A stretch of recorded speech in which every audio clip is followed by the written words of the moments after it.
ئەمریکیەکان لە 15 مانجی سێ هەموو ساڵێک ئەم یادە و ئەم بۆنە بەرز ڕدەگرین و هەموو ساڵ داوا دەکەین کەەوە ئەو کۆمپانیانەیە ئەوانەی کەوا ڕۆڵیان هەبووە لە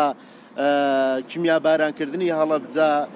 معنەویەن مادیەن و ئەو کۆمپانیانەی کەوا بە هێز و بە یان با بڵێن با چەکی کیمیاوی فرۆشتن بە ڕژێمی دیکتاتۆری بەغدا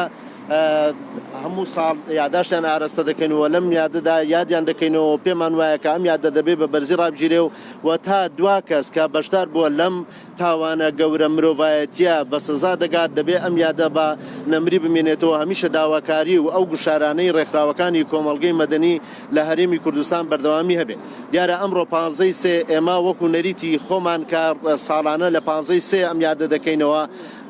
نایخێنەیە 16 ڕۆژێک پێشتر بۆ ئەوەی کە هەموو ساڵ لەم ڕۆژ و لەم ساتەدا ئێمە ئەم یادە دەکەینەوە و لە شار و شارۆچکەکانی دیکەی هەرێمی کوردستان هەمان ڕێکخراوەکانمان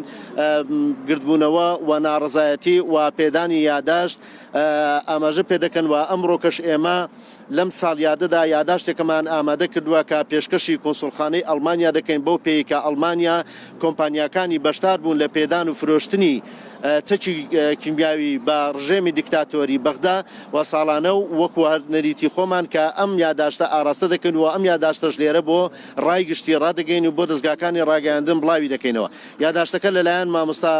مەغدی حاجی دەخوێندرێتەوە لە دوای ئەویش یاداشتی ڕێکخراوەکانی کۆمەڵگەی مەدەنی کۆنسی ICC ئاماژە پێ دەکرێت لەلایەن هاوڕێ هیوا سەید سەلیمەوە فەرمووە مۆستا بەڕێز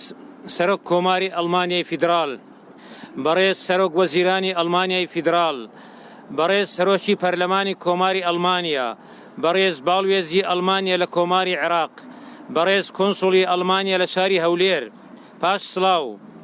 بەهۆی ئەوەی کۆمپانیاکانی ئەڵمانیا هاوشان لەگەڵ زۆربەی وڵاتانی ئەوروپا و ئەمریکا و یابان و لە هەشتاکانی سەدەی ڕابردوودا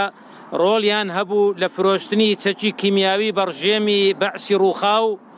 ئەویش ئەو چەکانەی لە قەڵاچۆکردنی هاوڵاتیانی کوردستان بەکارهێنا و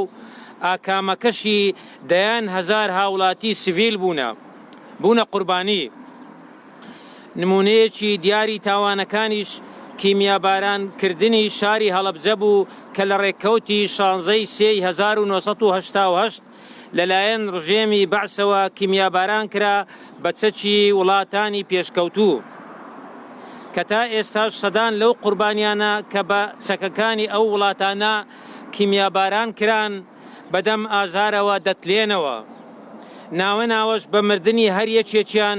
ژمارەی تازە دەخەنە سەر 5,000 شەهیدەکەی هەڵەبجە هەر بەهۆی ئەو تاوانەشەوە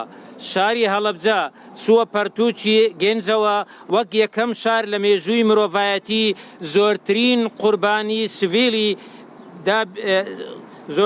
قوربانی سڤیلی دابێت بە چەکی کیمیاوی ئێمە ئەمڕۆ لە شاری هەولێر کۆبووینەتەوە وێڕای ئەوەی سوپاسی ئەڵمانیا دەکەین کە هەڵوێستی باشیان هەبووە لە مامەڵەکردنی مرۆڤ دۆستانە لەگەڵ پەنابەرانی ئێزیدی و هاوکاری پێشمەرگە لە شەڕی دژ بە تیرۆرستانی داعش هاوکات وەکو ساڵانی ڕابردوو سێ داواکاری سەرەتایی دووبارە دەخینەوە بەردەست ئێوەی بەڕێز کە بۆ چەندین ساڵە داوایان دەکەین بەڵام مەخابن ساڵانە داواکاریەکانمان لێ وەردەگرن بەڵام تا هەنووکە وەڵامتان نەداوینەتەوە کە ئەمەش زۆر جیایە لەو بەهایەنەی بانگەشەی بۆ دەکەن هیوادارین ئێوەی بەڕێز بە ڕۆڵی مرۆڤ دۆستانەی خۆتان هەڵبستن لە پشتیوانیکردن لەم داواکاریانە و نەفرەت لەو مێژوە ناشرینەی ڕابردوو بکەن کە بە چەکی کیمیاوی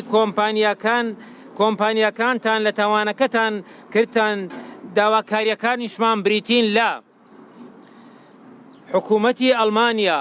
بە فەرمی دان بە تاوانەکانی جینۆسایدی کورددا بنێت کە دادگای باڵای تاوانەکانی عێراقی دانی پێدا ناوە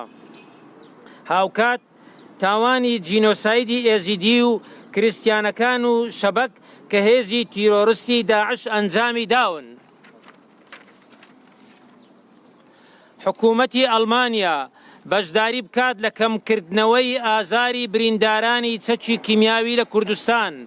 بە چارەسەرکردنی بریندارەکان لە وڵاتی ئەڵمانیا. لەبری ئەوەی ڕۆژانە ڤیزا دەدەن بە بازرگان و دەوڵەمەندان و بەرپرسانی ئەم وڵاتە و کار ئاسانیان بۆ دەکەن بۆ گەشتکردن، ڤیزا بدەن بە بریندارەکانمان بۆ چارەسەرکردنی پزیشکی لە وڵاتەکەتان و ژمارەیەک کورسی خوێندن بۆ منداڵانی برینداری چەکی کیمیاوی لە زانکۆکانتان تەرخان بکەن. ڕێکخراوی کوردستان بێ جینۆساید تۆڕی هاوپەیمانی ڕێکخراوە کوردستانیەکان لە پێناوی دادگای تاوانی نێودەوڵەتی، تۆڕی ئایکان کوردستان،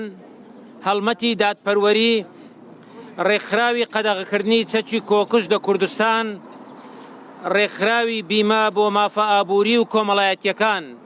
15/3/2021. سوپاسان دەکەم.